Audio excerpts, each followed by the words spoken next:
Hello bachcho, let's start the question. The question says mutations which alter nucleotide sequence within a gene are called as option A frameshift mutation, option B base pair substitution, option C both A and B or is it option D none of these. तो सबसे पहले हम चलते हैं अपने key concept की तरफ. The key concept over here is mutation. ठीक है. म्यूटेशन क्या होता है? म्यूटेशन आपका basically change in are DNA base pair sequence. ठीक है. Change in are DNA base pair sequence. Base pair sequence. ठीक है. अब क्या होता है? ये आपका कब एग्जिबिट होता है? ये आपका तब एग्जिबिट होता है जब आपके environmental factors such as UV light या फिर मिस्टेक हो जाए कभी डीएनए रेप्लिकेशन में. ठीक है. Mistake during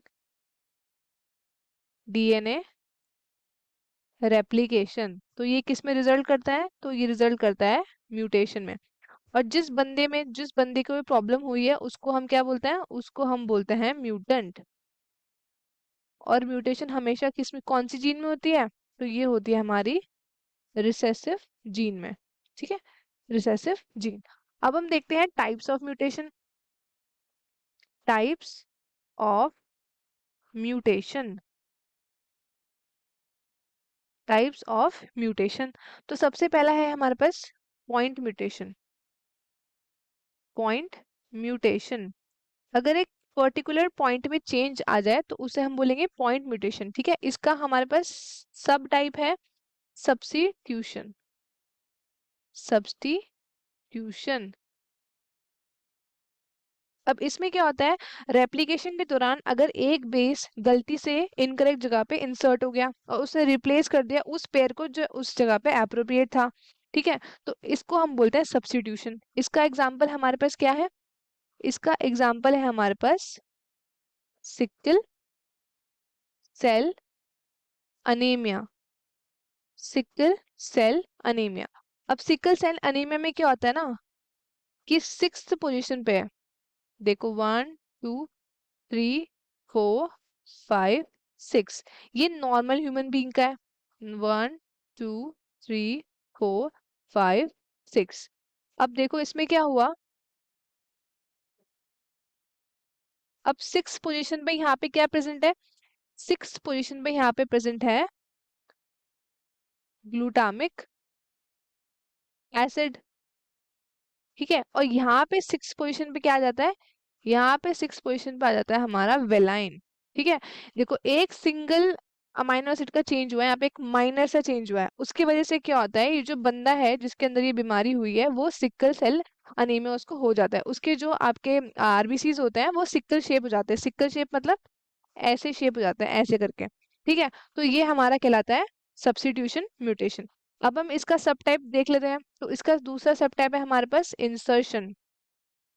insertion. अब इंसर्शन क्या होता है? तो इंसर्शन में क्या होता है? अगर आपका डीएनए रेप्लिकेट कर रहा है, ठीक है, वन या फिर मोर एडिशनल न्यूक्लियोटाइड आपके ऐड हो जाते हैं फ्रीक्वेंटली. ठीक है. जिसकी वजह से क्या होता है? आपका फ्रेम शिफ्ट हो जाता है. तो इसका एग्जाम्पल है हमारे पास. इसका एग्जाम्पल है हमारे पास थैलासीमिया. थैलासीमिया. अब इसमें देखिए जैसे कि ये एक नॉर्मल है. यहाँ पे मैं लिख रही हूँ TAACTGCA.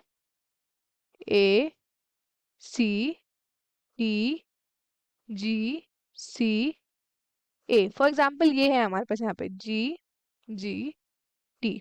ठीक है. और जो बंदा अफेक्टेड है उसकी कुछ इस तरीके से हो जाएगा.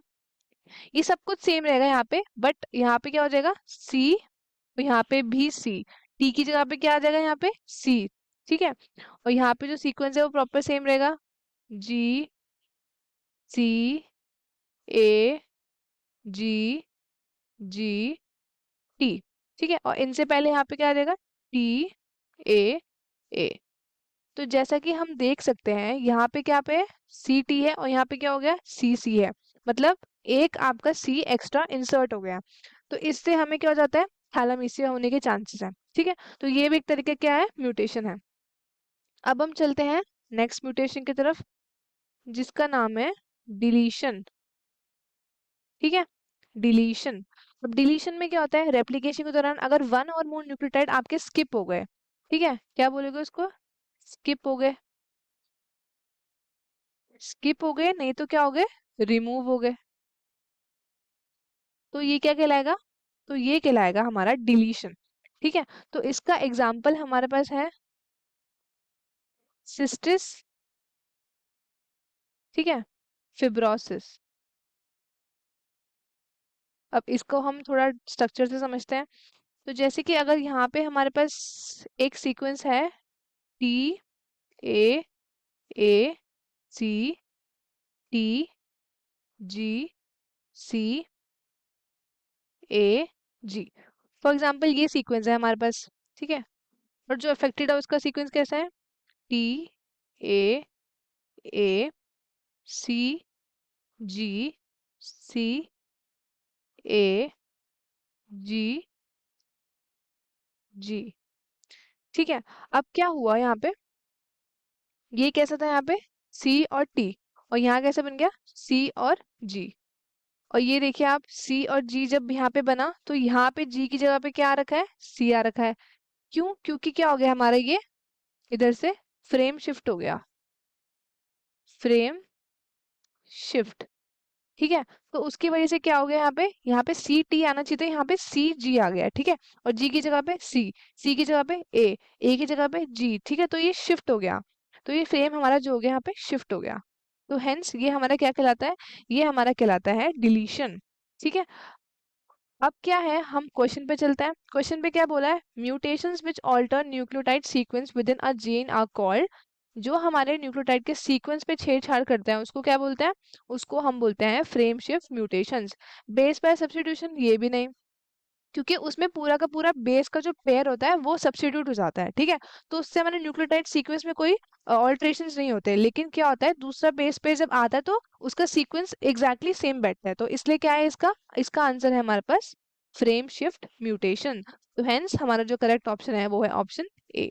आई होप आपको क्वेश्चन अच्छे से समझ में आया होगा। All the best and thank you so much.